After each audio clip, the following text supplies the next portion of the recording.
Muy buenas noches, señoras y señores, ¿cómo están ustedes? Bienvenidos a otra edición del Péndulo por Unicanal. Hoy les proponemos tres temas. Uno, ¿quién controla a Cenavico? ¿Qué hace Cenavico actualmente con la administración de la doctora Carolina Llanes? Ella ya está con nosotros y de ese tema vamos a hablar en el primer bloque.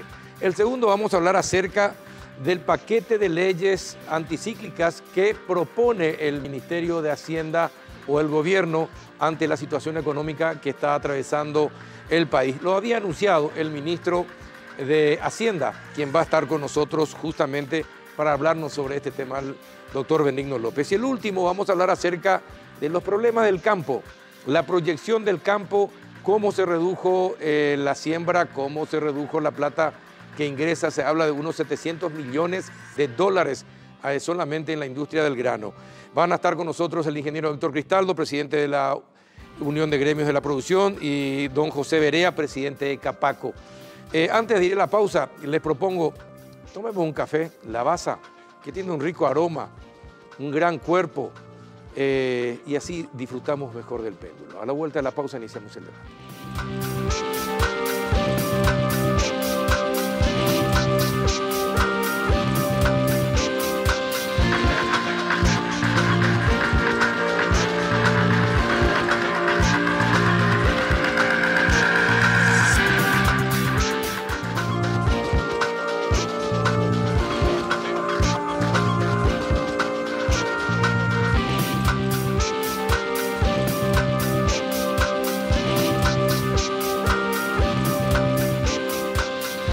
Buenas noches, doctora Carolina Llanes, ¿cómo anda? Muy bien, aquí respondiendo a las inquietudes de la ciudadanía y de los medios en relación a este nuevo emprendimiento que ha asumido, que es estar al frente de la Cenavico. Sí. Bueno, ¿cómo está la institución? ¿Cómo encontró la administración? Es una institución que tiene poco tiempo de creación y de instalación. Le falta muchísimo aún para cumplir con las exigencias legales, con la esencia misma establecida en la ley y su finalidad. ¿Y cuál es la finalidad de Cenavico? Y debe administrar bajo los principios de la administración pública bienes privados que corresponden a un proceso penal que en su etapa incipiente son incautados por el Ministerio Público y por los jueces a los efectos de que al finalizar el proceso penal puedan ser sometidos al comiso en caso de condena y a la devolución a su propietario en caso de absolución, porque vos sabés que un proceso puede tener dos resultados. Exacto. Entonces, durante el tiempo que dura ese proceso, que puede ser años, la Cenavico, que es una Secretaría del Estado, tiene que cuidar y administrar esos bienes de manera que estos no se desvaloricen para el momento de su entrega al Estado o a la persona que corresponda. Esa es básicamente la razón de ser de esta oficina y se instala dentro del sistema penal, si bien es cierto su función no es penal, pero participa en alguna medida, tiene conocimiento del proceso penal y recibe los bienes incautados para su administración. Ahora, para que todo eso se concrete de manera eficiente y transparente, se tienen que desarrollar los procedimientos y los protocolos, que en este caso aún no están. Hay iniciativas que se han tomado, pero que quedaron obviamente inconclusas, y nosotros estamos retomando eso y nos estamos reuniendo con Cooperación Internacional, que ya estaba instalada en el Paraguay para apoyar esto, para la elaboración de estos procesos y estos protocolos, porque eso es fundamental para clarificar el proceso. Está bien, sí. Pero ¿cómo encontró la institución? ¿Cómo encontró la administración anterior? ¿Hay irregularidades? Porque se habla de rendición de dineros que se tenían, no se sabe dónde está, si están depositados, si no están depositados, si están en cuentas o no. Y se habla de que se rapiñaron la casa de Cucho, etcétera, y otros bienes también. Cómo se le da a la Senat y a algunos viceministros vehículos que están comisados, que están en comiso, ¿verdad? Es decir, en ese sentido, ¿cómo encontró Hay un cierto desorden porque resulta que en el caso del uso provisorio de los bienes, esa es una figura legal que está prevista y, digamos, es facultad de la Cenavico. Incluso antes de que alguien sea condenado. Antes de que alguien sea condenado, la ley establece el uso provisorio de los bienes, vehículos. ¿Y quién se hace cargo de cualquier desperfecto o circunstancia que pueda destruir un bien, por ejemplo? La persona, la institución a quien se le da en el marco de un convenio, marco, digamos, general y específico, tiene que presupuestar su mantenimiento y tiene que hacerse cargo del seguro.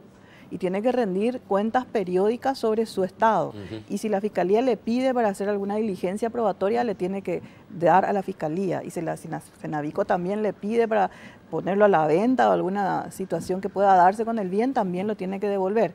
O sea, es una figura que está prevista, pero yo entiendo que se tienen que definir las políticas de aplicación de esa figura. Porque hay que analizar acá una cuestión. Al cabo de los procesos penales, en el caso que el Estado o tenga que transferir para su dominio o devolver estos bienes, o sea, el uso deteriora los bienes. Es totalmente por eso. Entonces, y los vehículos se desvalorizan. Exacto. Entonces existe otra figura dentro de la ley que se llama venta anticipada, que a mi criterio es la que se debe aplicar lo antes posible, o sea, monetizando los bienes, de manera que el dinero sí se pueda colocar, claro, y eso pueda redituar al cabo del proceso penal y todos queden conformes al final. Por eso, por esa manera, digamos. ¿Usted plantearía eso ahora que es directora de Cenavico? Justamente estamos con los abogados nuestros elaborando los fundamentos jurídicos como para hacer las primeras presentaciones al juzgado en ese sentido, porque esto se pide al juez, el juez es el que corre traslado al propietario, al afectado, y él se decide según el fundamento que se plantea o que se propone, ¿verdad? Porque dice la ley, si la institución no va a poder hacerse cargo del mantenimiento por una cuestión presupuestaria financiera o porque el bien en sí dificulta esa posibilidad, un auto de alta gama, por ejemplo, no puede dar en uso provisorio. ¿Y se dio? Y se dio para una promoción.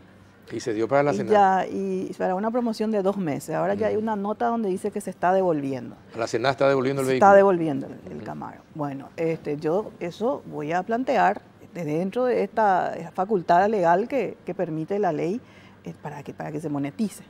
Y bueno, y seguramente que eso va a generar alguna controversia con la contraparte, etcétera. Bueno, pero se te va a dirimir en el ámbito judicial. Y en aras de la preservación del valor de la cosa que después el Estado se compromete o a devolver o a transferir. Porque al cabo del proceso hay una distribución porcentual de los bienes o del producto del comiso entre la Cenavico y otras instituciones que participan también en la lucha contra el narcotráfico, el lavado y la criminalidad organizada, porque esa pues es la razón de ser de todo esto. No se comisa producto de cualquier delito, solamente de ese ámbito de la criminalidad. Del crimen organizado. Crimen organizado. Exacto. Pero ¿y qué pasó con los $400.000? ¿Dónde están? Están en el banco en este momento. En este momento. ¿Y por qué recién en este momento? ¿Qué pasó antes? Bueno, yo tuve acceso en este momento, o sea, hace unos días, ¿verdad? Materialmente, pero resulta que nosotros, te explico una cosa, se inicia cuando se asume una nueva administración, obviamente se hacen los cortes administrativos, pero hacer un corte administrativo en esta clase de institución abarca 2 aspectos muy importantes, uno es el documental y otro es el material. Y como había cierto desorden en la recepción formal y material de la cosa, entonces de repente algunas cosas estaban ahí, otras no. Porque también hay que destacar que la Cenavico no tiene toda la capacidad para guardar. Pero o sea, lo que pasa es que no hay que darle pie ni motivos a la contraparte que está siendo investigada por narcotráfico, por lavado de dinero, a que diga el Estado me está jodiendo me está sacando plata. Así es. Que es lo que denunció el abogado de Cucho, ¿verdad? No es toda la plata que decía tener la que supuestamente apareció. Por eso, ¿no convendría en esos casos una auditoría? Sí, por supuesto, yo estoy pensando seriamente en eso. Estamos barajando la posibilidad, lo que tenemos que determinar ahora es si la vamos a hacer para todos los casos o para los casos donde aparecieron ciertas irregularidades. Porque también encarar una auditoría en el momento en que también tiene que estar funcionando esto, bueno, hay que tomar decisiones racionales e inteligentes que permitan, que no detengan la maquinaria, ¿verdad?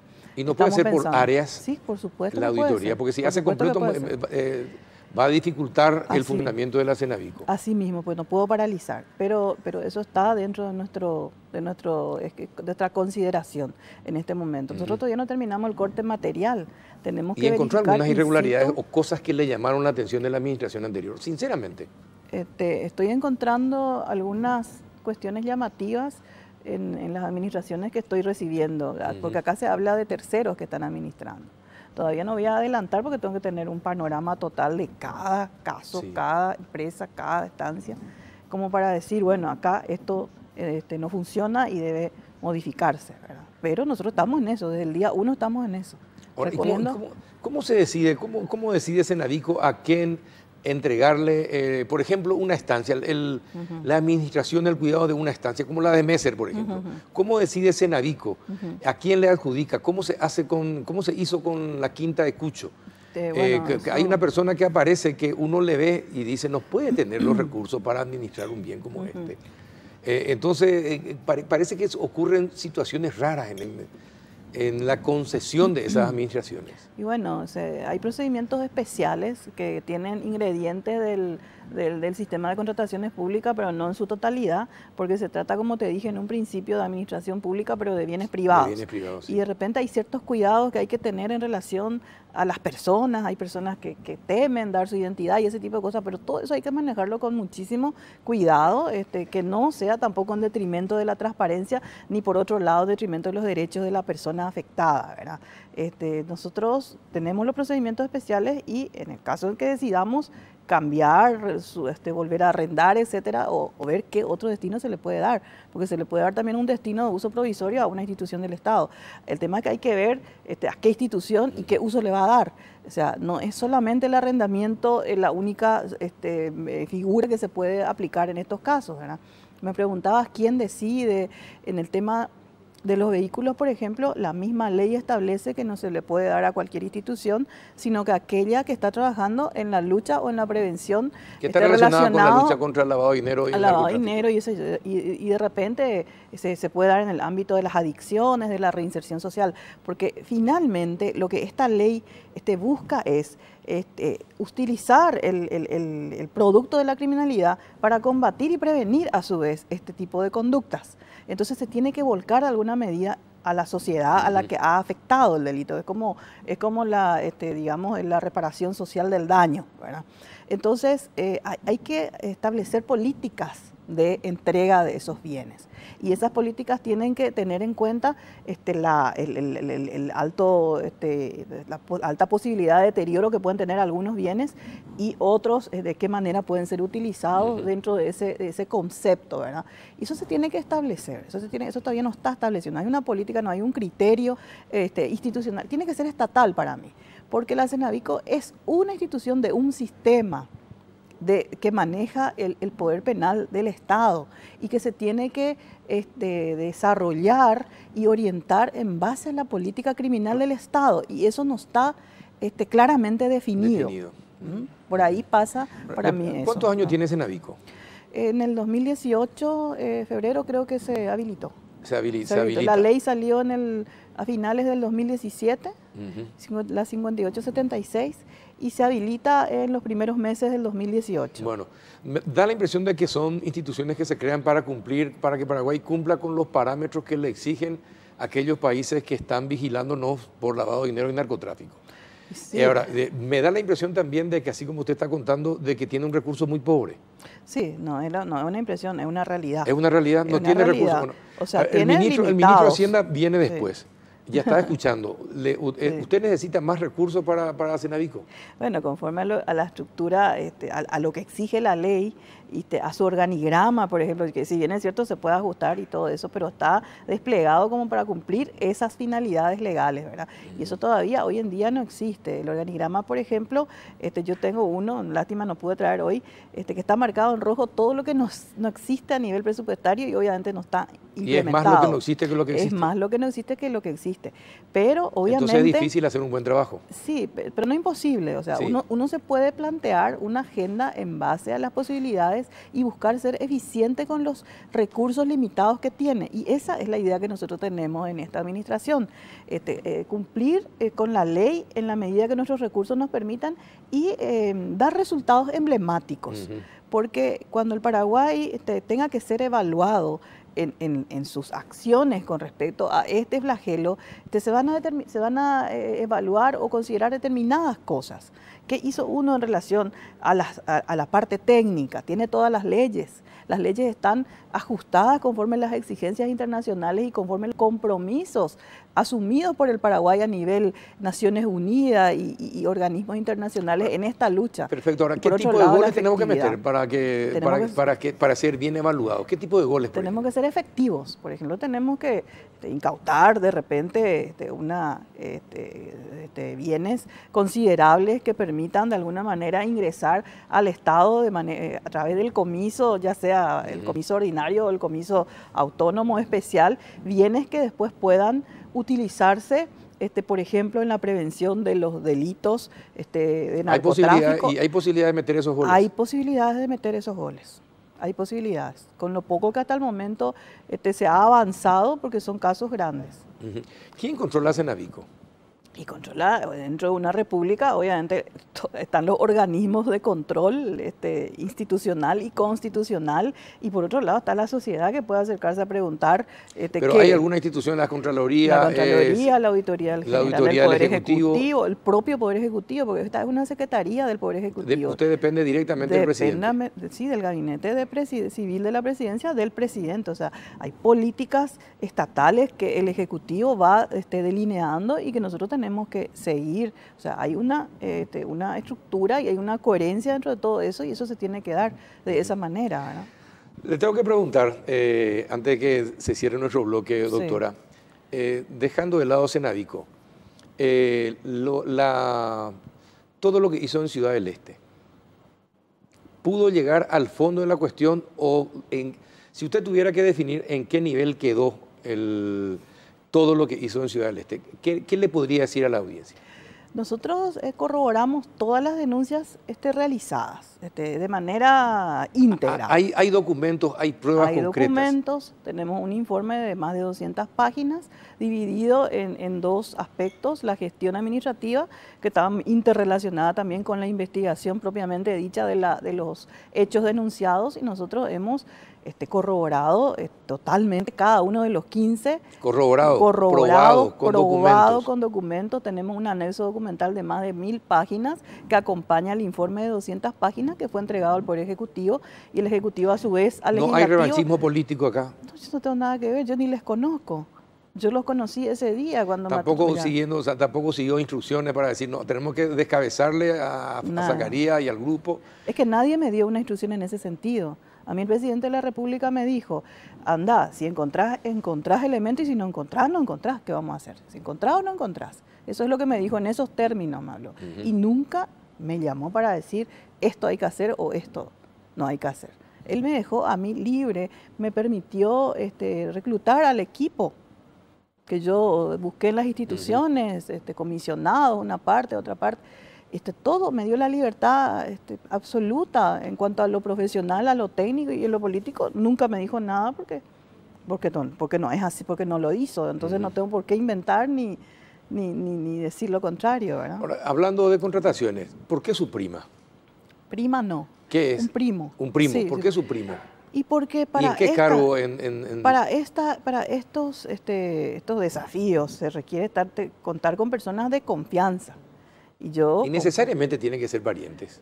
No tiene que ser necesariamente parientes, solo que en este caso esta persona me ayudó en la intervención, que resultó, digamos, positiva en cuanto a su conclusión. Fue la persona que me hizo toda la inteligencia dentro de lo que era el esquema de instalarnos allá y empezar a buscar la información. Maneja el tema de inteligencia financiera porque ha trabajado en el BCP, es economista, y fue una persona con la que yo me sentí absolutamente segura para estar en ese infierno, porque era un verdadero infierno. de todo tipo de ¿Por qué presiones. infierno?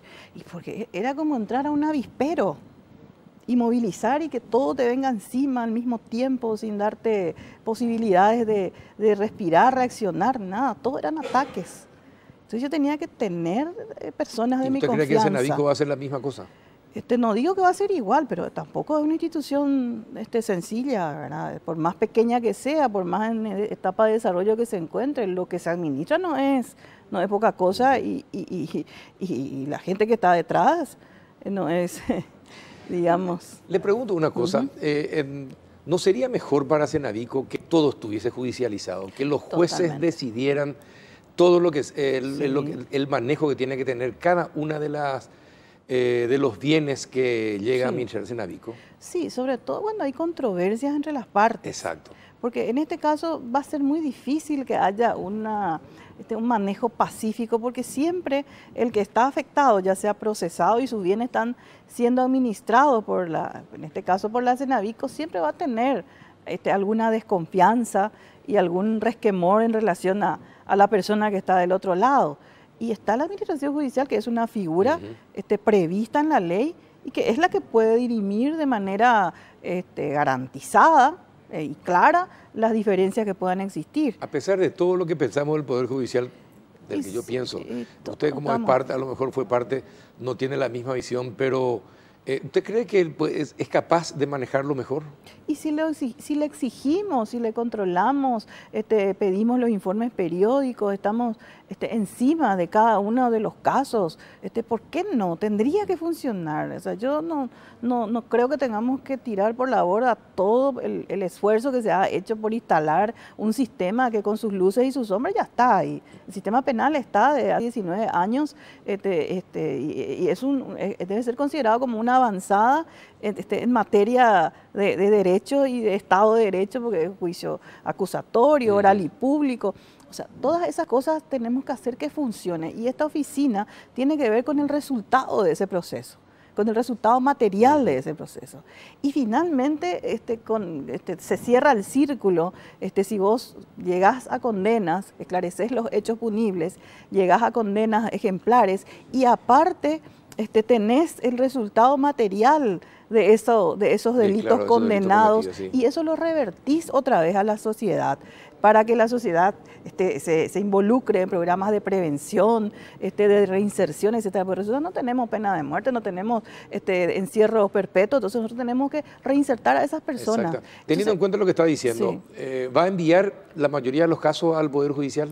Esa es la idea. Ahora en este momento estoy desarrollando los argumentos y voy a empezar seguramente que con algunos y voy a ver cómo también el Poder Judicial también toma esto y de qué manera se resuelve y se establece el precedente jurisprudencial.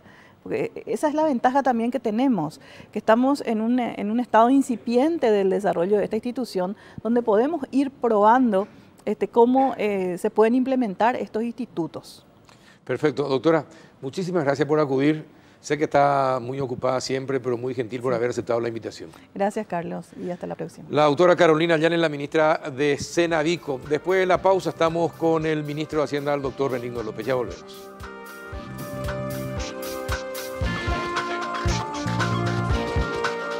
Vení a Bristol en el Huawei Week. Aprovechá las mega ofertas a precios increíbles. Descuentos de hasta 50% en todos los productos de la marca Huawei. Los mejores precios del país y sin entrega inicial. Escucha estas super ofertas. Celular Huawei P20 Lite. Precio normal 18 cuotas de 252.000 guaraníes. Ahora, precio Huawei Week. 18 cuotas de 149.000 guaraníes. Te esperamos en cualquiera de nuestras sucursales en todo el país. Llámanos al 519-4000 o escribinos al WhatsApp 0991-670-000. Bristol, la mejor casa de electrodomésticos del país.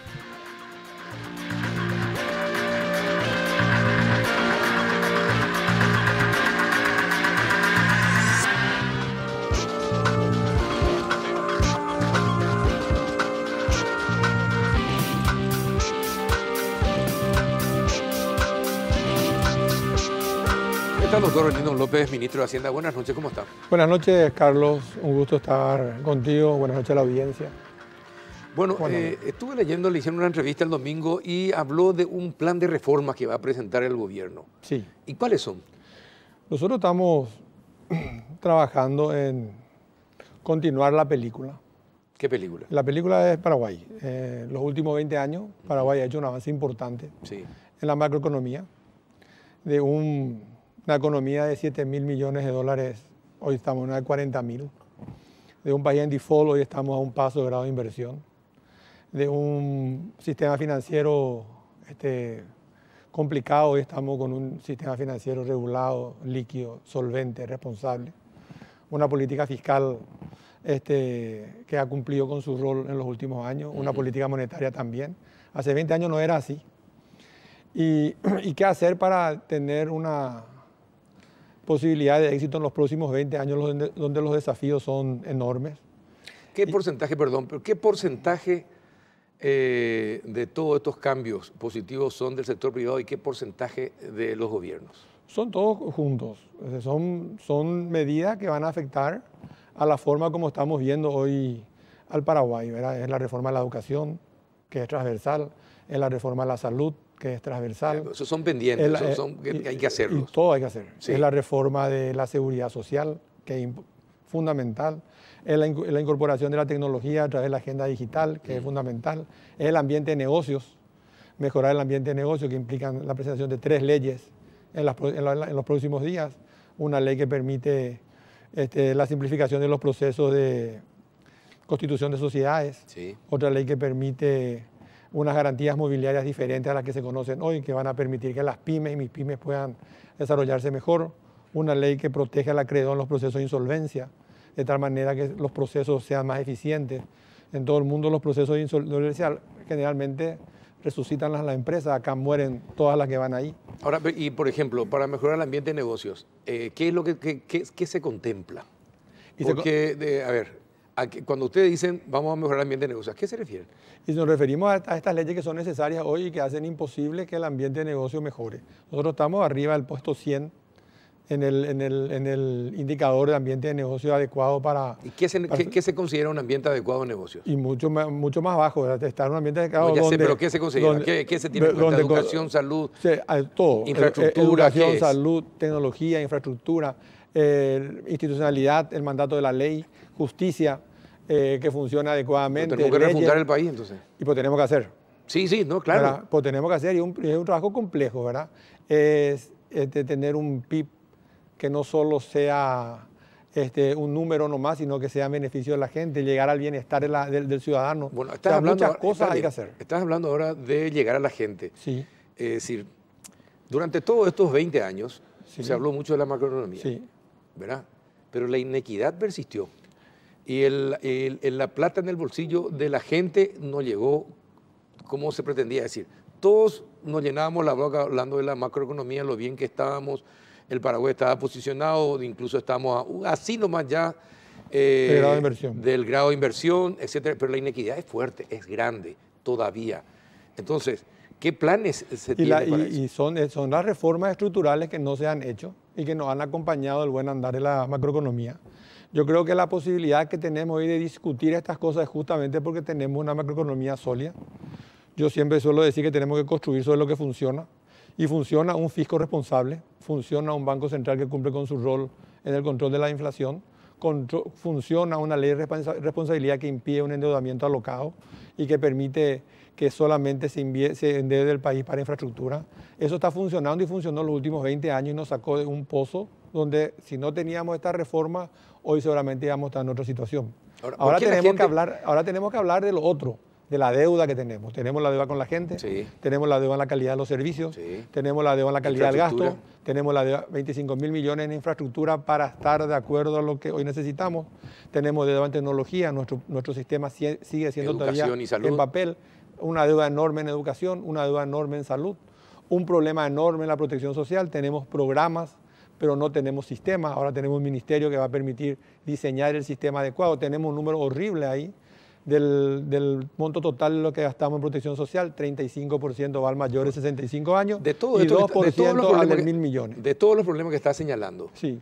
¿qué porcentaje, cuál es el porcentaje de la corrupción y cuál es el porcentaje de la ineficiencia en todos esos problemas? No te puedo decir, pero yo creo que las dos cosas restan, ¿verdad? Suman para la complicación y restan para la eficiencia de los servicios. Cuando se habla de las ayudas sociales, Sí, estamos viendo que hay ayudas, arquitectos, hay ingenieros, hay estamos viendo contadores, que- hay abogados, sí, hay, es decir, hay gente que no necesita y que sin embargo está teniendo. hay gente que recibe varias ayudas sociales, hay gente que no Exactamente, y que recibe. no recibe. Y eso es porque los programas no se hablan entre sí. Hay corrupción ahí. Y hay corrupción, ahí está el amiguismo, está el prebendaísmo, y esas cosas se van a resolver solo con tecnología y la aplicación de sistemas eficientes. Hablaste de institucionalidad Sí. y bueno, el Poder Judicial no funciona como tiene que ser, muy permeable a la corrupción, los controles internos no funcionan bien en el Poder Judicial, el Poder Legislativo es una caja de aumentos, vos presentás, ministro, un proyecto, ellos te transforman, entonces no tiene sentido el presupuesto que... En realidad el que hace el presupuesto es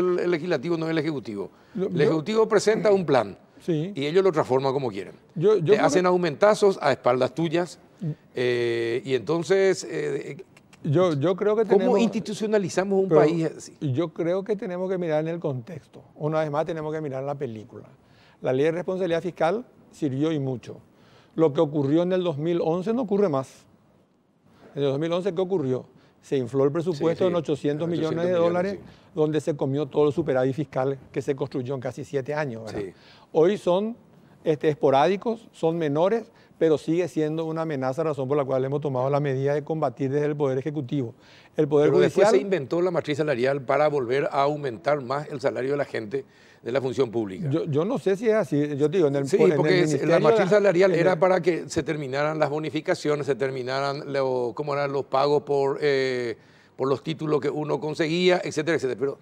Pero siguen todito, es decir, se englobó todo eso que estaba y después se volvió otra vez con lo mismo, hay con que la mirar en comisión de qué los lugar, viáticos. pero, bueno, los viáticos sí, el viático es diferente. El No, viático no es lo mismo. pero persisten todos, todos esos beneficios que se querían yo te sacar digo con la que matriz. en el Ministerio de Hacienda el salario es el mismo de hace 7 años. O sea, ahí no hubo cambio. En el Poder Ejecutivo hubo muy poco, si es que hubo. Habría que ver caso por caso para ver dónde está el error. Exacto. Yo creo que uno de los errores es justamente que nuestra ley de la función pública se aplica de acuerdo al criterio. La aplica 100% el Poder Ejecutivo y no se aplica a ningún otro poder del Estado. Tampoco se aplican las entidades autónomas y autárquicas. En la mayoría tienen acción de Después la inconstitucionalidad. función pública te desmienta vos en lo que vos decís, tus afirmaciones. No sé si desmiente o porque cumplió también lo que dijimos, ¿verdad? Yo cuando hablé con ella se refirió a su caso, tratando de defender su caso. Y bueno, y el tema ¿verdad? es que la función pública hace lo que vos estabas criticando que hacen otros. Y es un tema. eso es todo un institucionalidad, tema, por y es- ejemplo. ¿Cómo y hacer es- que y eso es- funcione? Y tenemos que seguir trabajando. La otra forma es dejar que nos ganen y no hacer nada. ¿Verdad? Yo creo que se está construyendo en eso, ¿verdad? Vos tenés una renovación del Poder Judicial que fue eficiente, nadie discutió. Los 2 ministros que entraron básicamente con el apoyo de todos los que tienen algo que ver en el Poder Judicial, la sociedad civil, el Consejo de la Magistratura, el Poder Ejecutivo, la gente, los abogados, los gremios. Eso es un paso importante. Generalmente hay mucha crítica en la elección de cualquier funcionario público, ahí no hubo, ¿verdad? En las cuestiones de el presupuesto, nosotros tomamos la medida del Poder Ejecutivo y hemos tenido una buena aceptación en el Congreso también. O sea, no tuvimos el problema que pensamos o se pensaba que podía haber. Yo creo que la ley que se remitió al Congreso va a resolver el problema y va a ser un prueba y error, ¿verdad? Pero está bien, yo sé que vos sos del Poder Ejecutivo, sos el ministro de Hacienda, el hermano del presidente, y te pregunto, ¿cómo es posible que un país que dice vamos a institucionalizarnos Sí. tenga en la línea de sucesión a una persona acusada de haber tratado de comprar cédulas el día de las elecciones? Es una decisión política y corresponde a otro poder del Estado, pero hablando de institucionalidad, nomás te digo.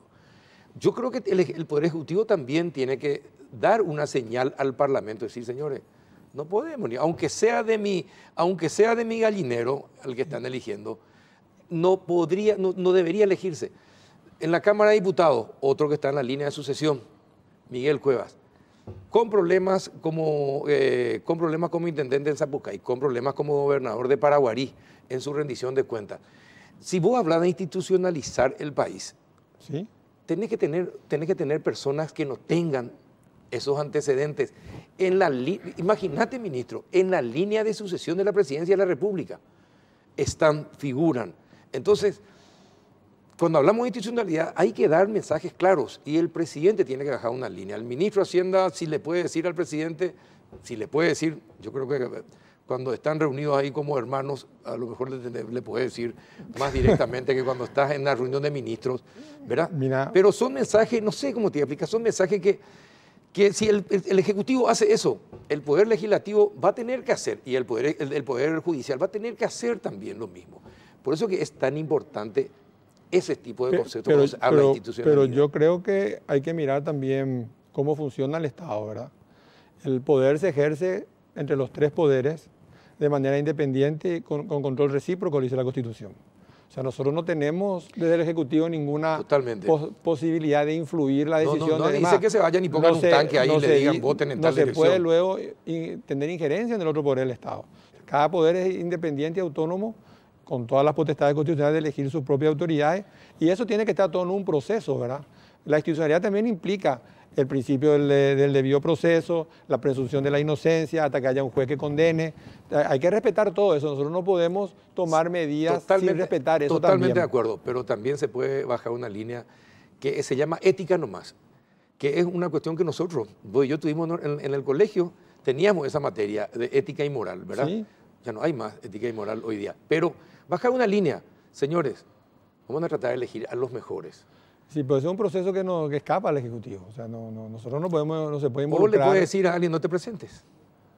Y podría o no sé. Hay que ver un ámbito político que no es generalmente el ámbito donde yo mejor me desenvuelvo. Pero vos también podés decirle, pero políticamente, yo no tengo nada que ver contigo, pero políticamente no es lo mejor. Y le puede decir a otro ministro que le digan, ¿sabes qué? No es lo mejor, no te presentes. Pero no, y yo me refiero porque se dan estos casos, porque puede ser cualquier otro. Hay otras personas que están en el Parlamento o en otras funciones que si uno dice, vamos a dar ejemplo de institucionalidad, hay que dar ejemplo de institucionalidad. Y si hay que bajar líneas políticas, y también hay que bajar líneas porque vayan de acuerdo a la institucionalidad, ¿verdad? Porque después te van a sacar en cara. Lo primero que te van a decir es, ¿qué Piotra toda Púa te va a querer dar ejemplo? Te van a decir. ¿O qué va a decir Miguel Cueva? ¿Entendés lo que te quiero decir, ministro? Entiendo lo que decís, pero también entendemos a mí que no es una cuestión del Poder Ejecutivo esas decisiones y esos análisis que se tienen que hacer. Hay que mirar en el contexto y hay que mirar toda la película. Sí, pero el liderazgo se ejerce bajando líneas. Aunque no sean públicas, pero hay que bajar líneas cuando uno es líder. Y yo creo que sí, pero como te digo otra vez, cada poder tiene su propio funcionamiento y su propio sistema de elección y se eligen entre pares, ¿verdad? Hay pares que se votan y se eligen y después la ciudadanía que elige a todos los que están en los cargos electivos también. O sea, yo creo que la institucionalidad también es un proceso, ¿verdad? Justamente es uno de los pilares del presidente el construir la institucionalidad y fortalecerla. No estamos diciendo que tenemos la institucionalidad 100%, si no estaríamos en el puesto 138 claro. de transparencia, ¿verdad? Y tendríamos un puesto mejor. No hablaríamos de necesidad de institucionalidad, sino si estuviéramos en unos puestos mejores en el ambiente de hacer negocios. O sea, todos esos índices de pobreza, de desigualdad, de corrupción, son índices muy duros para Paraguay, que dan y reflejan la otra cara de la moneda del ambiente macroeconómico estable, predecible, de costos bajos, con proyección de grado de inversión, versus la cara donde hay un gran déficit en lo que es el factor humano, el capital humano. Sí, totalmente. Y toda esa cuestión que habla de la institucionalidad. Resolvemos eso y que puede durarnos 10, 15 años, 20, o tener un país totalmente diferente. Totalmente, pero comiencen. Que es lo y que estamos en eso. Las tres leyes, volvemos a ver las tres leyes. No, son más de tres no, ya leyes. sé, pero para mejorar el ambiente económico. Son las 12 leyes de lavado de dinero, fundamentales, que se aprueben. Las tres leyes que estamos hablando que mejoran el ambiente de negocio. Un sistema de garantías mobiliarias que van a permitir que las pymes y pymes tengan un acceso más eficiente al crédito a través de las garantías, por ejemplo, nuevas que no están previstas hoy, como el flujo, ¿verdad? La ley de protección de los derechos del acreedor, que toca la insolvencia, qué hacer para proteger el crédito en una situación de insolvencia, que no te dure un juicio 25 años para recuperar tu crédito. y la ley que establece un proceso de simplificación de las sociedades anónimas. También estamos enviando la ley que va a dictar unas normas de gobernanza en todas las empresas públicas, también estamos enviando en estos días. ¿Qué contempla? Un sistema de gobernanza, cómo se tienen que gobernar. Hoy se gobiernan de una manera bastante, por decirlo de una manera flexible y discrecional. La ley va a determinar la forma de que cada empresa pública va a tener que funcionar. Eso también va a aumentar la institucionalidad en cada una de ellas. Después tenemos la ley de MITIC, la ley de la agenda digital, que es importante. ¿Eso qué va a hacer? Nos va a llevar a nosotros a convertirnos ciudadanos digitales y no ciudadanos en papeles. Al Estado le va a permitir ser controlado, ser más transparente y ahorrar mucho en papeles también. Que va a permitir que se conecten todos los colegios, todas las escuelas, todas las comisarías, que va a permitir también que haya una sola ficha de cada uno de nosotros.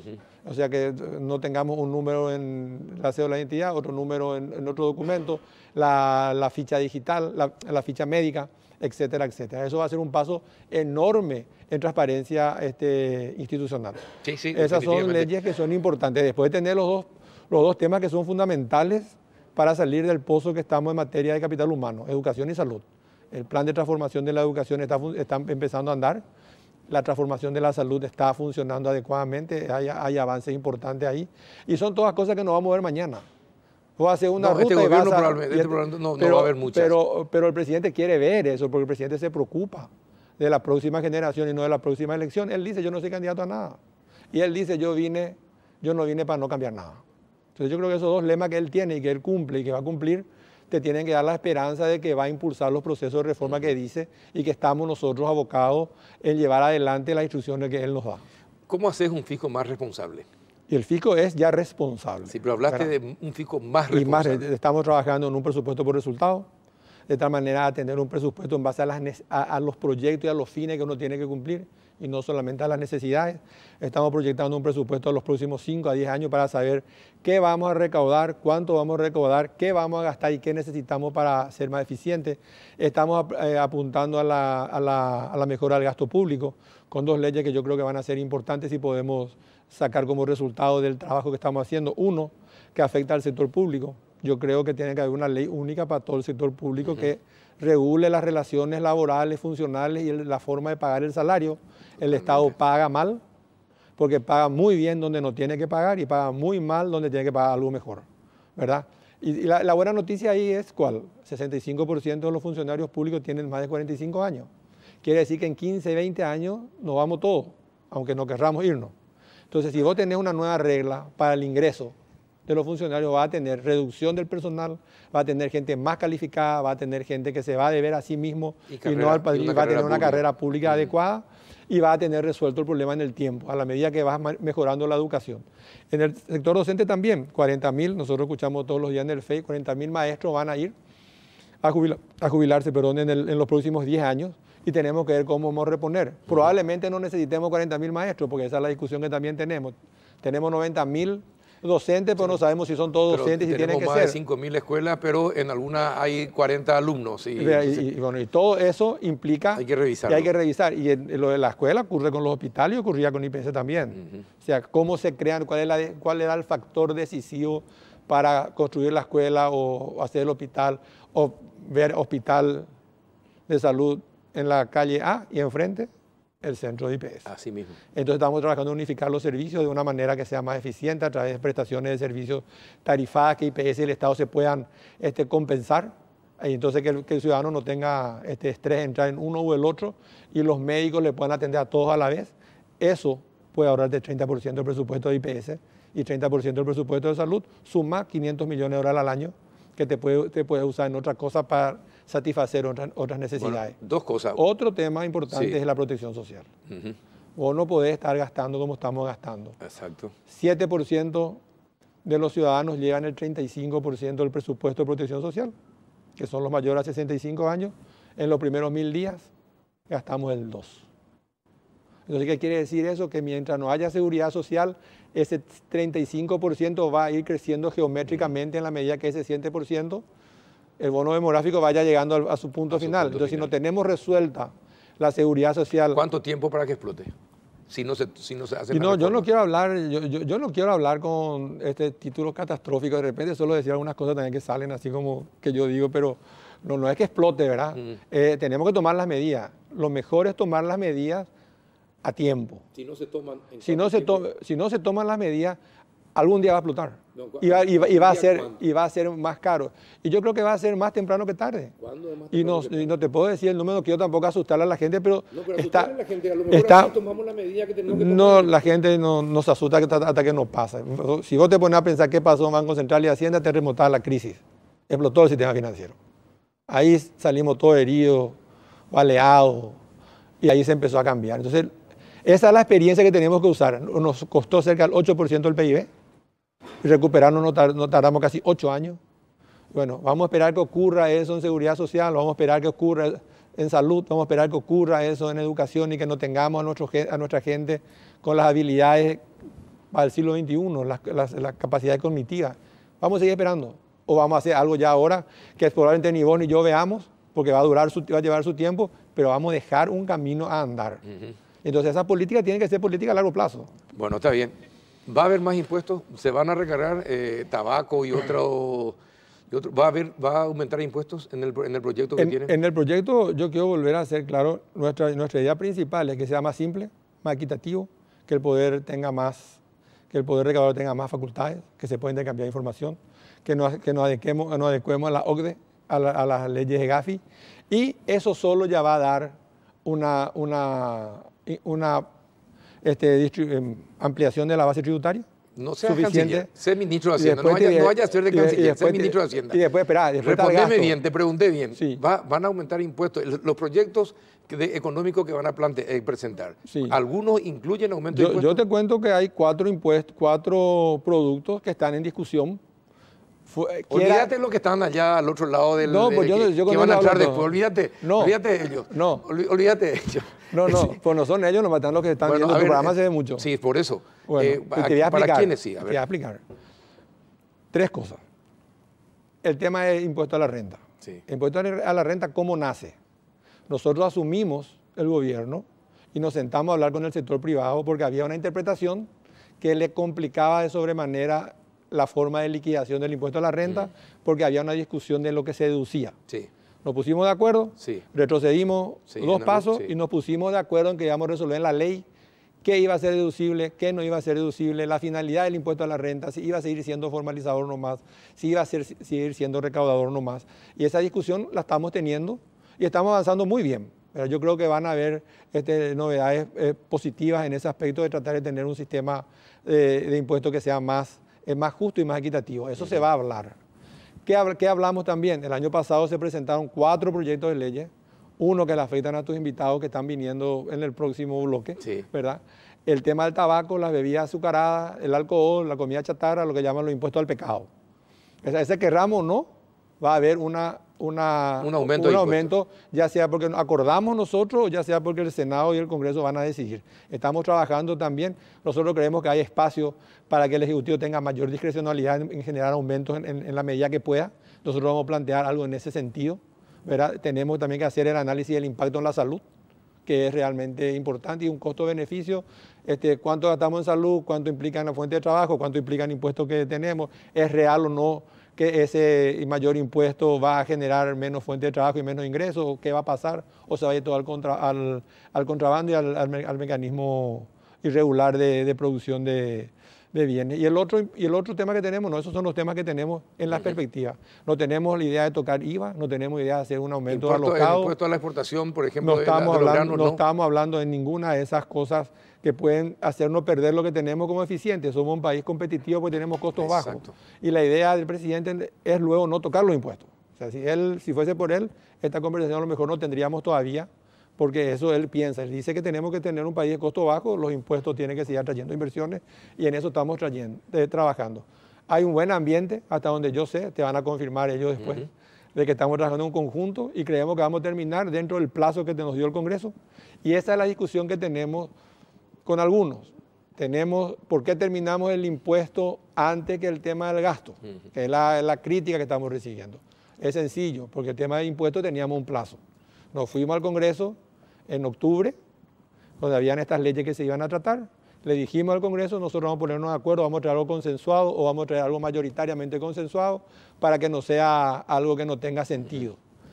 Nos dieron el plazo, que termina ahora en marzo. Entonces, tenemos que terminar eso. Y el tema del gasto tenemos que hacer que sea vigente a partir del año que viene, con el presupuesto 2020. Tenemos más tiempo para terminar, por eso le hemos dado más importancia al tema del impuesto que al tema del gasto. Y en el tema del gasto están esas dos normas que te dije, que van a significar ahorro importante. Está el tema del sistema de compra unificado, que van a generar ahorro importante, y el tema de protección social.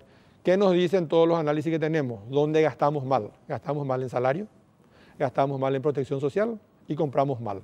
En esos tres temas estamos hablando, estamos trabajando. En el tema de compra tenemos asistencia a las multilaterales para mejorar y simplificar y hacer más eficiente el sistema de compras públicas.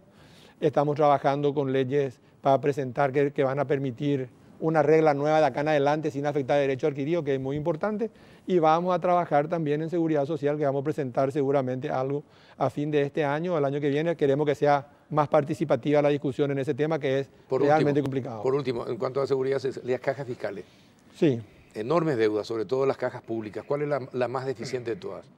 La de los maestros. La de los maestros y los policías. Los policías y los militares. Es un tema que hay que tomar en serio. Es un tema que tenemos que entender cómo funciona. Nosotros ahora tenemos, por ejemplo, una veintena de amparos para cumplir una sentencia judicial, donde la Corte declaró la inconstitucionalidad de la forma del cálculo del reajuste, de la actualización. Dijo, este es inconstitucional. Y la misma Constitución dice que eso se hace a través de la ley. El tema es que cuando un miembro de la Corte te gana un proceso como ese, donde reajusta su jubilación, después ya no puede parar eso. Y es un problema, hay cosas complicadas ahí, pero lo más complicado para que la gente entienda es, si la ley es inconstitucional, yo no tengo ley para hacer el cálculo. Yo no puedo hacer el cálculo por mi cabeza, es lo que yo creo, entonces tengo que pedir una nueva ley. Y estamos trabajando en esa nueva ley. Y yo no sé si no se dan cuenta que esa nueva ley no es solamente el cálculo, es solamente el cálculo, cómo vas a financiar, cuáles son los cálculos paramétricos. Es una ley mucho más profunda de la que la gente piensa. Mucho más compleja. Y mucho más compleja. Pero te abren la puerta para tener esa discusión. Yo hoy a esa gente que la Corte dijo que la ley era inconstitucional, no le puedo actualizar sus haberes y no le puedo pagar su jubilación. Pues no tengo ley para hacerlo. Bueno, ministro, un placer siempre charlar contigo. Justo, te recuerdo que hoy el día de la felicidad. No, me contaron algo del día de la felicidad. Hoy el día de la tuyo. Felicidades. Para vos también. Que sea feliz. Que vos también. ¿Qué pasó? Contame algo cortito. ¿Es cierto que mostraste la felicidad en Dubái? ¿La ministra de la felicidad? Sí. Va a venir a visitarnos. Es una ministra de la felicidad y del bienestar social con el Museo del Futuro. Ellos están en las cosas que importan. Sí. Nosotros tenemos que seguirle a ellos, buscar el bienestar en la gente, y estas políticas son las que van a permitir. Esa señora es fantástica y yo creo que viene a Perú y nosotros estamos queriendo traerla para Paraguay. Decirle que nos esperen en Dubái, es mejor que nosotros nos vayamos que ella venga. No, tiene que venir para entender esa experiencia. Es fantástica la señora y todo lo que hace Dubái, Emiratos Árabes, para el tema de esto, ¿verdad? De preocuparse en la gente, de preocuparse en lo que va a venir. Nosotros seguimos siempre viendo el diario de hoy nomás y tenemos que ver la película de los próximos 20 años. Gracias, ministro, por estar. Gracias a vos por invitarme. A la vuelta de la pausa vamos a hablar con parte del sector económico, el ingeniero Héctor Cristaldo y José Berea, la proyección del campo. ¿Cómo está el campo hoy? Ya volvemos. Vení a Bristol en el Huawei Week. Aprovechar las megas ofertas a precios increíbles. Descuentos de hasta 50% en todos los productos de la marca Huawei. Los mejores precios del país y sin entrega inicial. Escucha estas super ofertas. Celular Huawei Mate 10. Precio normal 18 cuotas de 465.000 guaraníes. Ahora precio Huawei Week 18 cuotas de 199.000 guaraníes. Te esperamos en cualquiera de nuestras sucursales en todo el país. Llámanos al 519-4000 o escribinos al WhatsApp 0991-670-000. Bristol, la mejor casa de electrodomésticos del país.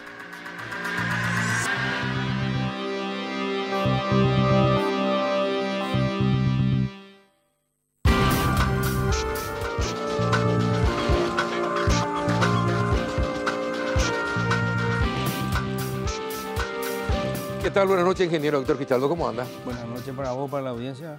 Un gusto compartir con ustedes y bien, bien. Trabajando. Don José Berea, ¿cómo andas? Buenas noches. Buenas noches, un placer estar aquí contigo. Gracias por venir. Bueno, ¿cómo está el agro? Recién estaba leyendo algunos mensajes y con usted habíamos hablado ya la semana pasada sobre la situación del agro. 700 millones de dólares menos. ¿De ingresos? Sí. De ingresos. Para el país. Y para el sector. Y para el sector, un poco menos porque queda en otros sectores, eso se distribuye. ¿Y por qué? ¿Y cuál es la razón? Y la caída de la producción a raíz del déficit de lluvia en los meses de diciembre, enero, que afectó la productividad, los rendimientos. ¿Esos 2 meses donde dejaron tan fuerte afectó a la productividad? Le toman el momento más crítico del cultivo cuando es el llenado de grano y en los más tardíos estaban en floración, entonces hay aborto de flores o granos no completos, no se completan las vainas y los rendimientos no son lo que fueron el año pasado. El año pasado estuvimos rondando los 3.000 kilos por hectárea y este año vamos a estar muy por debajo de eso. ¿Y por qué los rendimientos varían tanto? Justamente por este tema, este año, el tema de la sequía que tuvimos va directamente contra el rendimiento. Nosotros de los 3 millones casi y medio de hectáreas que tenemos plantadas, 1,5 millones a 2 millones se vio perjudicada, 2 millones diríamos. Una se vio bastante perjudicada que fue la soja tempranera, donde tenemos pérdida de más del 30%, y después también tenemos otro 1 millón de hectáreas que está por debajo del promedio ideal. Entonces estamos hoy considerando que tal vez lleguemos a 2.500 kilos de promedio. Estamos hablando que... ¿Cuántos menos que el año anterior? Y estamos perdiendo 1.200.000 a 1,5 millones de toneladas, que son los 300 millones, 350 millones que estamos hablando de pérdida solamente por efecto de la sequía. Los otros 300 millones, 350, ya son por diferencia de precio que tenemos con relación al año pasado. Y hoy, ¿qué pasa en el campo? Que el productor está con una retención muy grande porque no hay todo el grano que había. Están ahora esperando la safriña, que hay, semana próxima vamos a tener bien los números, pero alrededor de 800.000 hectáreas están plantadas y confiamos en tener 1,5 millones de toneladas más ahora para tratar de paliar esta situación, con lo cual estaríamos tal vez pasando las 9 millones de toneladas, bastante diferente a las 10.300.000 del año pasado. Eso es lo que se perdió. Se perdió en dos partes. Se perdió en el precio, que tenemos un 15% menos, y se perdió en la cosecha. Ahora, ¿el precio se pierde por la mayor producción en otros países? No, no es por problema de oferta-demanda. No es por eso. No es lo habitual, es más el conflicto China-Estados Unidos. Que China le aplicó un arancel a Estados Unidos y ese arancel repercutió directamente en el precio de Chicago, que es nuestro precio de referencia. Nuestro precio cayó por un problema comercial de 2 gigantes. Por la guerra comercial entre China y Estados Unidos. Y nosotros en el medio, colgado de Chicago, no tenemos trato directo con China, entonces tampoco podemos aprovechar de vender directo sin ese arancel. ¿Y cuánto le cuesta, por ejemplo, al agro paraguayo no tener un comercio directo con China? ¿Y es conveniente tener un trato directo con China en materia de cultivo de granos? Nosotros auspiciamos siempre a tener la mayor cantidad de mercados abiertos para nuestras exportaciones. Eso es fundamental. Llámese China, el año pasado estuvimos en una misión que fue pública-privada a Taiwán, justamente para reabrir el mercado de Taiwán, para tratar de colocar nuestros granos. Hoy tenemos un mercado abierto, como es el mercado de Argentina, que el año pasado, por la necesidad que tenían ellos por pérdida de cosecha, nos compró casi el 60% de la producción de soja en granos que se exportó. Este año sigue siendo tal vez el principal mercado, pero no es un mercado interesante como lo fue el año pasado. Entonces tenemos que buscar nuevos mercados y si el camino pasa por China, que es el mayor comprador, también tendremos que acceder a ese mercado. Pero en teoría no nos tendría que estar faltando mercados para la exportación. Ahora, Paraguay es tomador de precios. Por más que seamos el cuarto exportador, estamos muy lejos de los que están allá arriba, que son Estados Unidos, Brasil y Argentina. Entonces somos tomadores de precio y no podemos hacer mucho con eso. Tenemos que adecuarnos a las condiciones del mercado internacional porque todos nuestros granos y los subproductos también van todos a exportación, no quedan acá en el país. Bueno, ahora ¿Cuántos de los productores de granos en el país son pequeños productores? Bueno. Porque mañana es la marcha campesina, una vez más, creo que es la 26. Sí. Entonces, le pregunto porque siempre ellos hablan de inequidad, hablan que no tienen acceso a la tierra, pero sin embargo Paraguay se caracteriza por tener una fuerte producción agrícola y exportable. Por eso, ¿cuántos son? El censo 2008, último dato oficial. Último dato, se tenía que haber hecho en el 2018 y todavía estamos peleando para que el diputado apruebe el crédito para que se pueda hacer en 2020 o 2021. Necesitamos datos, estamos planificando a ciegas casi, con una foto vieja, pero el último dato son 22.000 pequeños productores de menos de 20 hectáreas. Nosotros hicimos, es decir, la Mesa de Soja Responsable en el 2013 hizo un estudio indirecto, digamos, con fotos satelitales y cruzando con datos de catastro, INDER, y ya hablaba de 600.000 hectáreas de soja en manos de pequeños productores. Nosotros en el 2017 hicimos un relevamiento y nos aparecen 39.000 pequeños productores de menos de 20 hectáreas. ¿En total? En total, fincas que podemos equiparar a productores y 775.000 hectáreas de soja, el 23% de la producción en manos de campesinos productores. Pero todavía no mecanizada. Sí, todo mecanizado. Todo mecanizada. Sí, trabajando con los vecinos. Entonces, ese 17.000, remanente de 17.000 serían los que protestan hoy día. No de sé. Pequeños productores, porque son organizaciones que están en otra línea de trabajo. Nosotros tenemos diferenciado la agricultura tecnificada de la agricultura no tecnificada independientemente del tamaño. Ese es nuestro criterio de claro, yo hablaba en términos generales cuando hablaba de pequeños productores, pero tenemos que dividir otra vez en pequeños productores que se dedican a la soja, al cultivo de soja, y a otros pequeños productores que se dedican a otros cultivos. Pero el que planta soja planta diversos otros cultivos. Planta maíz, también planta trigo. Maíz, no planta trigo, planta maíz o planta sésamo. Planta sésamo, planta mandioca, produce leche.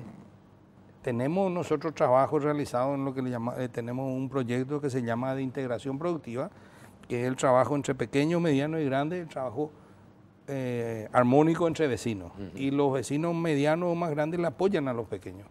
Y tenemos experiencia muy buena de incorporación al acceso a la tecnología. Y al incorporar tecnología, ellos aumentan mucho más su productividad. La siembra directa, que es un sistema de manejo conservacionista del suelo, que permite mejorar la fertilidad del suelo, no solo conservar la fertilidad, sino mejorarla, ha permitido aumentar los niveles de rendimiento. En San Pedro, cuando comenzamos con el maíz, con variedades, ni siquiera híbridos, la producción por hectárea, que eran 1.200 kilos, pasó a 4.500 kilos por hectárea. Es diferente la facturación y el ingreso para la gente. ¿Y en qué quedó esa lucha justamente para no ampliar el campo de cultivo de soja que llevaban los pequeños productores? Si 22.000 son los que tienen menos de 20 hectáreas y de ellos 600.000 hectáreas, 600.000 hectáreas. No, en aquella época era 145.000 hectáreas y 22.000 productores. 22.000 Hoy productores. estamos hablando de 39.000 productores con 775.000 hectáreas. Ha crecido el número y ha crecido el área. Y es importante también que en los departamentos donde se están estableciendo estos nuevos crecimientos de pequeños productores, son los departamentos como Cazapá, Caguazú, San Pedro, el oeste de Curuguatí, de Canindeyú. Entonces son departamentos donde son productores paraguayos 100%, como se dice, y están viniendo de ser campesinos, han pasado a ser productores y hoy están viendo el resultado. Entonces, ese es el avance que tenemos de aquellos 22.000 a estos 40.000. Por eso es necesario el censo. Bueno, lo que ustedes dicen no es propaganda. No, No. podemos ir ¿Seguro a que no es visitar, propaganda? te invito.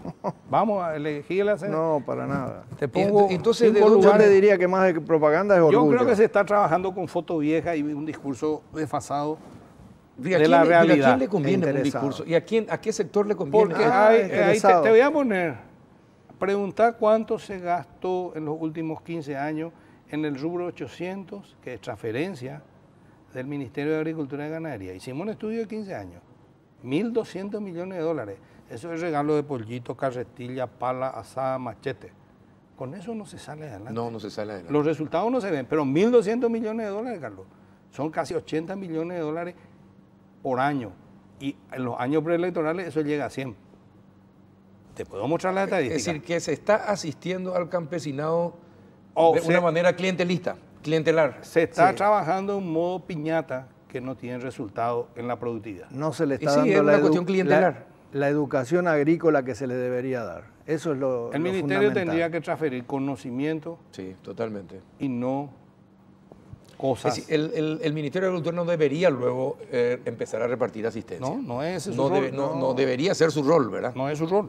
Y tiene que dirigir a esos pequeños productores o esos incipientes productores, los tiene que dirigir justamente a cultivos de renta. Porque si le hace plantar cosas que no dan renta, nunca van a salir. ¿Cuáles son los cultivos de renta en Paraguay hoy día? Renta de pequeño, primero soja, maíz, mandioca, sésamo, después fruta y hortícola. Y después viene la ganadería, ya sea lechería o ganado menor. El algodón eso ya está. quedó en el olvido. El algodón no hay ni 10.000 hectáreas. Ya Es quedó en el ciencia olvido. ficción. Eso es de hace 15 años. La dinámica en el campo es muy interesante. Históricamente, producción de maíz, vamos, que es un cultivo tradicional que maneja bien el productor paraguayo. Los tres primeros productores eran Alto Paraná, Canindeyú y tercero Itapúa. Sí. Hoy es Alto Paraná, segundo Caaguazú, por la cuenca lechera que generó todo Lactolanda y la fortuna ahí en Campo Exacto, 9. sí. Y eso es las cadenas productivas que van generando en la expansión del área de trabajo y de integración de la gente. Tercero Canindeyú y cuarto San Pedro el año pasado. ¿Cuarto Quinto ya? quedó Itapúa. ¿Qué pasó en San Pedro? Se instaló una alcoholera que va a hacer Sí. alcohol de maíz. Bueno, La de eso los hizo Zapac. que... No, No, de Impasa. Impasa. Impasa. Socio de, Que de la en Cámara. Guayaví, que pegó el salto de más de 100.000 hectáreas en un año porque hay mercado. La gente Claro. quiere producir, vender y ganar, no quiere producir para perder. Y donde hay mercado, a la cadena productiva que está geográficamente ubicada en la región, a esa se engancha. Ya sea leche, sea alcohol, pero a través de la producción del rubro que le conviene y sabe hacerlo. Ustedes que son los expertos en la materia, ¿verdad? Están hace años en este tema. ¿Cómo es posible, qué es lo que debería hacerse para que el agua, la irrigación o el regadío sea permanente y no ocurran estos problemas de que por falta de lluvia en 2 meses se pierdan 350 millones de dólares, por ejemplo, de ingresos? Nosotros hicimos una vez, hace 5 años, un estudio, es decir, cuando en el 2012 vino la gran caída del 50% de la producción y el PIB fue a 4% negativo, con una pérdida enorme. Se hizo el cálculo que si teníamos mínimo 700.000 hectáreas bajo riego, esa caída del PIB iba a ser no tan impactante, porque la producción no se iba a perder, iba a asegurar un volumen de buena producción con entre 700 y 1 millón de hectáreas bajo riego. Ahora, eso en el planteamiento teórico, magnífico. En lo práctico, y necesitamos los financiamientos y el manejo tecnológico de eso. Y después tenemos las regulaciones, que en un país donde cada 1000 metros hay un arroyo, acá porque se usa el agua, hay gente que se corta la vena. Y en otros países donde no hay agua, inventan el agua como Israel para poder producir. Así mismo. Y se facilita la producción. Así mismo. Acá el que quiere usar el agua, se lo penaliza, se lo persigue. Preguntarle a los arroceros.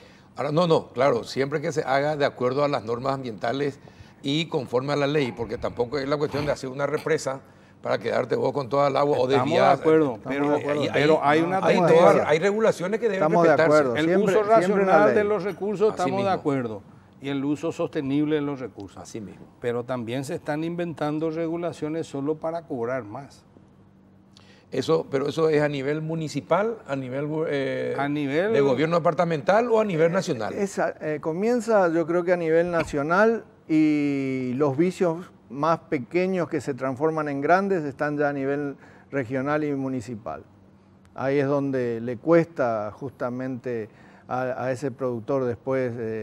Y tenemos casos como ahora, subas de tasas desmedidas que estamos teniendo, en el caso que estamos discutiendo con el Senave, todo eso perjudica mucho a la producción. Ya se convierte casi los trámites y los costos de los trámites, muchas veces ya se convierten en una barrera de competitividad. Claro. Ahora que dicen, se está hablando mucho de la desaceleración de la economía, tenemos que bajar los costos de esos trámites, porque a veces tenés que pagar 3 o 4 veces la misma cosa. Y si ustedes hablaron de esto con el gobierno, con las autoridades del gobierno. Sí, le mencionamos y estamos trabajando. De repente salen, y las multas ahora son mega multas, que hay cosas que se tienen que solucionar, yo creo que más bien capacitando a la gente, que con mega multas. Multa de 400 millones de guaraníes, eso nadie le va a pagar. No hay negocio que aguante eso. Ahora, y estas campañas acerca del uso extensivo de agroquímicos, sobre todo en el cultivo de soja, hasta este momento, miren que nosotros por lo menos le preguntamos a muchos oncólogos, y llegamos a preguntar a científicos oncólogos, y nadie te define exactamente si produce o no producen cáncer. Pero ustedes tienen en cuenta, en el momento de los cultivos, tienen en cuenta esos factores también. Claro, la gente usa de acuerdo a la una manera de mitigar, por ejemplo, los impactos que puedan tener los agroquímicos. Todo reglamentado y son todos productos. Nosotros lo que apoyamos a aquellos cultivos que están debidamente, productos que están debidamente autorizados y aprobados por nuestra legislación. Entonces, eso y todo, con todas las recomendaciones que los vendedores y nosotros mismos también hacemos en el campo. Eso es fundamental para iniciar toda esta campaña. Pero si uno ve colonias como Campo 9, donde están todas las familias menonitas, o Alto Paraná, Itapúa mismo, en la zona sur, que tienen tantos años de los colonos ya ahí, y uno ve que los índices de enfermedades no vienen precisamente por el uso de aquellos agroquímicos.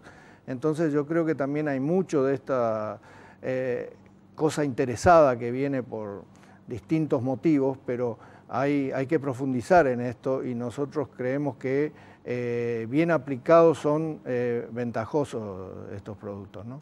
Sí, no, se diría así. Los agroquímicos tienen 4 categorías. Para ser más fácil, franjas rojas son los más tóxicos, franja amarilla, franja azul y franja verde. En Paraguay los productos de franja roja prácticamente se han dejado de usar. Ah, pero se usaban. Se usaban hace años. Gamezango usaba nuestro abuelo. Claro. Se fue desapareciendo, los clorados, los fosforados están prohibidos, que están autorizados en Argentina o en Brasil. Acá están prohibidos ya. A veces y acá se usa la cipermetrina, que es franja amarilla, que se usa en los cultivos, es el mismo que usa CENEPA acá para pero no se usa metiendo de contrabando, no se usa, no. Los muchachos no aprovechan para hacer la fumigación. En eso estamos en contra totalmente. En eso estamos en contra y más bien le caiga la ley con todo. Se está yendo hacia Brasil por tipo de cambio más que hay que venir de otro lado. Pero lo que te digo, volviendo al punto, se están usando los productos de menor toxicidad, se están usando de manera racional, nadie va a tirar de más, porque es caro, por una cuestión lógica, y con todas las precauciones que corresponden. Bueno, señores, hay tantas cosas que uno quiere preguntar, pero 30 minutos hay veces que es muy corto, y cuando la conversación es agradable es más corta todavía, más corto el tiempo. Me hubiese gustado enfocar con usted el tema del Chaco, pero vamos a ver en otra oportunidad qué es lo que se puede hacer con el Chaco, qué se va a hacer con el Chaco, porque se habla de que ahí podría estar el gran futuro económico del país. Es que está el 60% del territorio con 2.7% de la población. Hay 200.000 habitantes allá y tenemos 24 millones de hectáreas, el 60% del territorio. No podemos dejar el Chaco aislado del proceso de desarrollo, de un desarrollo sostenible del Paraguay. Y el mejor ejemplo son las colonias menonitas. 90 años y están cada vez mejor. No hay degradación, no hay retroceso, hay una consolidación. No, siempre que no haya degradación del medio ambiente creo que es... Y ese combo tiene que venir, tiene que ser agrícola ganadero, sin duda. Ahí ese combo es el que le va a dar el desarrollo al Chaco. Pero te dejo una buena noticia. Sí. Estas lluvias nos trajeron buena agua para nuestros ríos. Sí. El Pilcomayo está regando mucho. Sí, pero los ríos principales, el Paraná y el Paraguay, han subido su calado y comenzamos a recuperar la navegación a los niveles normales, entonces vamos a dejar de pagar sobreprecio en nuestros fletes por no poder salir con las embarcaciones cargadas. Es una buena noticia. Y después las otras noticias, ya el ministro se encargó de decir que no hay aumento de impuestos, que creemos que también es lo justo para el sector. Estamos pagando, así que queremos seguir tributando, pero lo justo. Bueno, perfecto. José, gracias por venir. A ustedes. Ingeniero, a usted también una vez más por venir. Muchas gracias. Y a ustedes por compartir otro espacio del péndulo. Hasta el próximo miércoles.